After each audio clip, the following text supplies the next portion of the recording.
اتقوا اللہ، جس اللہ کو رب مانتے ہو اب اس سے ڈرو بھی، اس کا تقوی اختیار کرو۔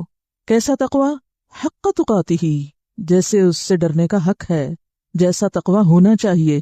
تقوی صرف بولنے کے لیے ایک لفظ نہیں، اس لفظ کے کچھ معنی اور تقاضے بھی ہیں۔ تقوی کے تقاضے پورے کرو۔ وَلَا تَمُوتُنَّ، اور تمہیں موت ہرگز نہ آئے، کبھی نہ مرنا اس حال میں، إِلَّا وَأَنْتُمْ مُسْلِمُونَ، مگر یہ کہ تم مسلمان ہو، فرما بردار ہو، اس کے آگے جھکے ہوئے ہو۔ ایمان کے بعد تقوی ضروری ہے۔ تقوی کیا ہے؟ تقوی نام ہے پرہیزگاری کا، کہ انسان دنیا میں احتیاط اور پرہیز کے ساتھ زندگی گزارے، اللہ سے ڈرتے ہوئے زندگی بسر کرے، اور اللہ سے ڈرتے ہوئے ہر اس کام سے، ہر اس بات سے، ہر اس چیز سے محتاط رہے، بچ کر رہے جو اللہ کو پسند نہ ہو، خواہ قول ہو یا فعل ہو یا سوچ ہو، حتیٰ کہ ذاتی عمل ہو یا لوگوں کے ساتھ معاملہ ہو۔ ہر معاملے میں اللہ کی طرف دھیان رہے کہ وہ دیکھ رہا ہے۔ صرف ظاہری طور پر ڈوز اور ڈونٹس کا ہی فکر نہ کرے، بلکہ ان کی روح کو بھی پہنچے، کسی حد تک پہنچنے سے پہلے ہی رک جائے کہ کہیں غلطی سے بھی حد کو نہ چھولے۔ تو یا ایھا الذین آمنوا اتقوا اللہ حق تقاتہ، اے ایمان والو اللہ سے ڈرو، اللہ سے ڈر کر وہ کام چھوڑ دو، وہ رویے چھوڑ دو، وہ باتیں چھوڑ دو جو اللہ کو پسند نہیں۔ ہم سب جانتے ہیں کہ یہ دنیا امتحان کی دنیا ہے، ہر لمحے ہمیں آزمایا جا رہا ہے، اور سب سے بڑی آزمائش کیا ہے کہ ہم اپنے وقت کو استعمال کیسے کر رہے ہیں۔ صرف بات جائز اور ناجائز، حلال اور حرام ہی کی نہیں، اپنی ساری زندگی کے اوقات اور لمحات کے بہتر استعمال کی ہے یا بھرپور استعمال کی ہے، کہ ہم ان اوقات کو کتنا اور کیسے استعمال کر رہے ہیں۔ یعنی گناہ صرف یہ نہیں کہ آپ یہ سمجھیں کہ میں اس وقت جھوٹ نہیں بول رہی یا میں اس وقت کوئی غلط کام نہیں کر رہی تو میں ٹھیک ہوں۔ نہیں، اگر آپ جھوٹ نہیں بول رہے، غلط کام نہیں کوئی بھی کر رہے، اور آپ اس جرم کا ارتکاب کر رہے ہیں کہ کچھ بھی نہیں کر رہے، محض سستی سے کام لے رہے ہیں، محض لیٹے ہوئے ہیں، ایک غفلت کی زندگی بسر کر رہے ہیں، تو یہ بھی ایک قصور ہے، یہ بھی تقوی کے خلاف ہے۔ تو تقوی دراصل شعور کی اعلیٰ ترین کیفیت کا نام ہے، کہ جس میں انسان اتنا حساس ہو جائے، اپنی ذات کے معاملے میں نہیں، اللہ کے معاملے میں، لوگوں کے معاملے میں اتنا حساس ہو جائے، اتنا سینسیٹیو ہو جائے کہ کہیں بھی وہ اللہ کی نافرمانی کا کام نہ کرے یا بندوں کو ستانے والا کام نہ کرے۔ اب دیکھیے کہ یہ جو ہمارا امتحان ہے وہ پھر اتنا بھی نہیں صرف کہ ہم وقت کیسے استعمال کر رہے ہیں، یہ زندگی کو کس طرح گزار رہے ہیں، اس میں جگہ جگہ مختلف رکاوٹیں، ناپسندیدہ چیزیں، ایسی چیزیں بکھری ہوئی ہیں کہ جو ہماری اچھی نیت، اچھی سوچ اور اچھے کاموں کے راستے میں رکاوٹ بن جاتی ہیں۔ یعنی آپ اپنے وقت کو بھرپور گزارنا چاہتے ہیں، آپ اپنی صلاحیتوں کو صحیح طور پر استعمال کرنا چاہتے ہیں، لیکن کیوں نہیں کر پاتے؟ اچھے ارادے کے باوجود، اچھی نیت کے باوجود، کیونکہ راستے میں کئی رکاوٹیں ہیں۔ آپ اچھے ہیں، آپ کی سوچ اچھی ہے، آپ مثبت سوچ رہے ہیں، لیکن آپ کے سامنے ایسے لوگ موجود ہیں جو منفی طریقے سے سوچتے ہیں، جو اچھے نہیں۔ اب آپ الجھنا شروع کر دیں کہ مجھے راستہ دو، مجھے تو کام کرنا ہے۔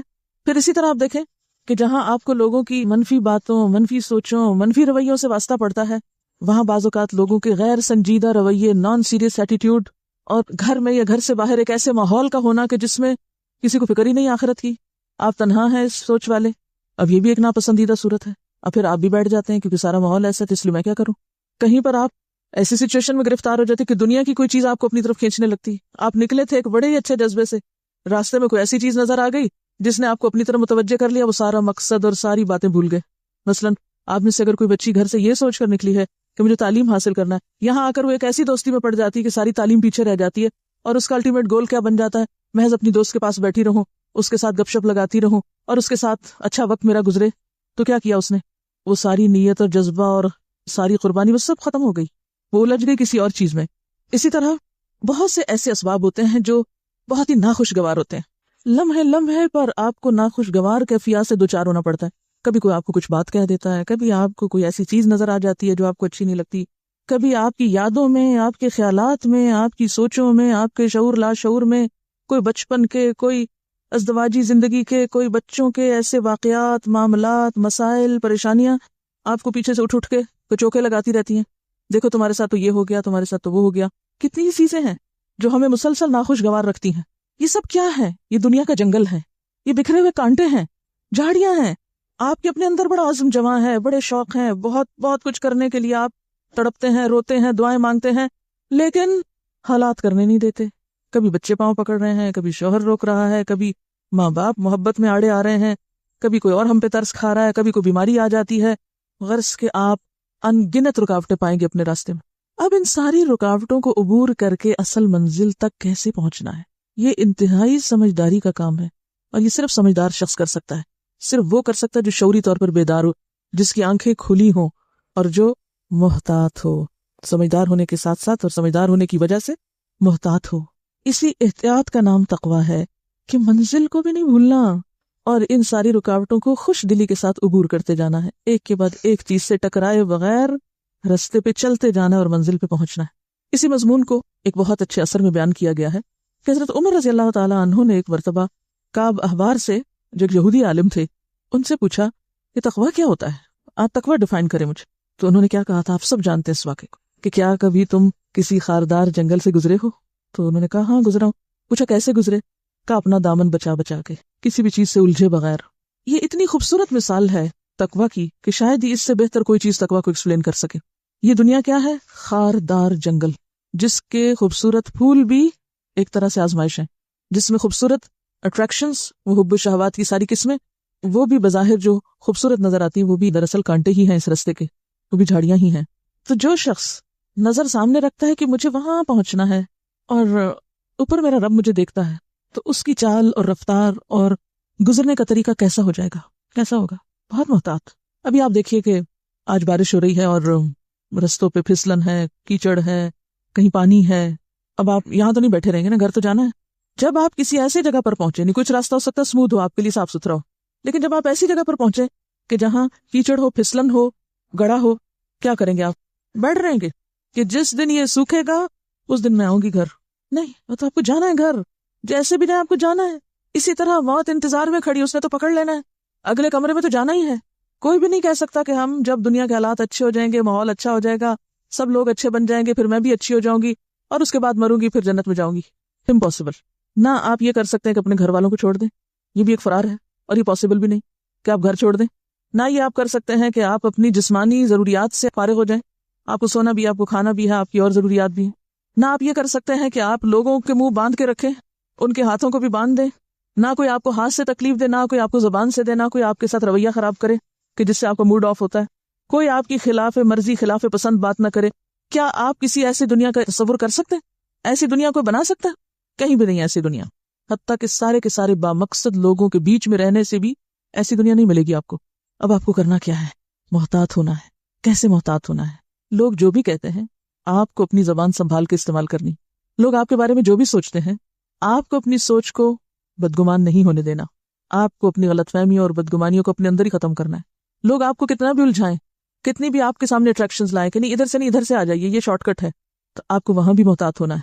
तकवा शऊर की आला तरीन कैफियत का नाम है, आला तरीन शऊरी कैफियत का नाम है। यानी इंसान का शऊर जो जाग उठता है, फ़इज़ा हुम मुबसिरून की जो कैफियत है कि इंसान को नेकी के मौके नजर आने लगते हैं, अपनी गलतियां नजर आने लगती हैं। गोया दूसरे मानों में गफलत से निकलने का नाम है, गफलत से बाहर आने का।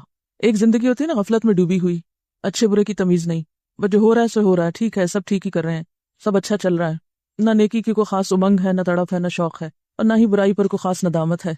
बस एक ज़ुहूल की कैफियत है। ज़ुहूल असल में अरबी का लफ्ज़ है। ज़ुहूल की कैफियत होती है यानी गफलत से मिलती जुलती, बस जैसे एक नशे की या एक बेखबरी की, लाइल्मी की, यानी लाइल्मी, बेखबरी, जहालत और हर एक से बेनियाज होकर, अपनी आखिरत से बेनियाज, अपने जिम्मेदारियों से बेनियाज, अपने फ़राइज़ से बेनियाज, इस कैफियत का एक नाम है। बेहिसी भी उसमें आ जाती है, लेकिन सिर्फ बेहिसी नहीं होती, यानी ना तो अपने अंजाम का कोई खौफ है, ना अपनी गलतियों का कोई एहसास है, बस जिस हाल में हम मुतमईन हैं। तो तक़वा दरअसल हमें उससे बाहर निकालता है। और कुरान पाक के कोई भी सूरत देख लें, कोई भी अमल की बात देख लें, उसके साथ ही तक़वा लगा हुआ है। यानी तक़वा का तकरार इतनी ज्यादा है, अहकामात में, अखलाक में, इबादात में, हर चीज में तक़वा मतलूब है। अल्लाह ताला ने इंसान को अक्ल देकर पैदा किया ना, शऊर की आला तरीन कैफियत पैदा हो, जिसमें इंसान न सिर्फ ये कि जिस्म के तकाजे, रूह के तकाजे, अक्ल के तकाजे और अपने दीगर तकाजे जो हैं उनका इदराक कर सके और उनके अंदर एक तवाज़ुन पैदा करे, और अल्लाह ताला का ऐसा कुर्ब उसको नसीब हो कि वो अपने असल मकाम पे आ जाए, जिस मकाम पे लक़द ख़लक़नल इंसान फ़ी अहसनि तक़वीम और वलक़द कर्रमना बनी आदम के जो इज्जत अफजाई अल्लाह ताला ने बख्शी, और इसी की बिना पर इन्ना अक्रमकुम इंदल्लाहि अत्क़ाकुम, जो इसमें जिस लेवल पर पहुंचेगा फिर उतना ही अल्लाह ताला की तरफ से उसको इज्जत और उसको अल्लाह का कुर्ब नसीब होगा।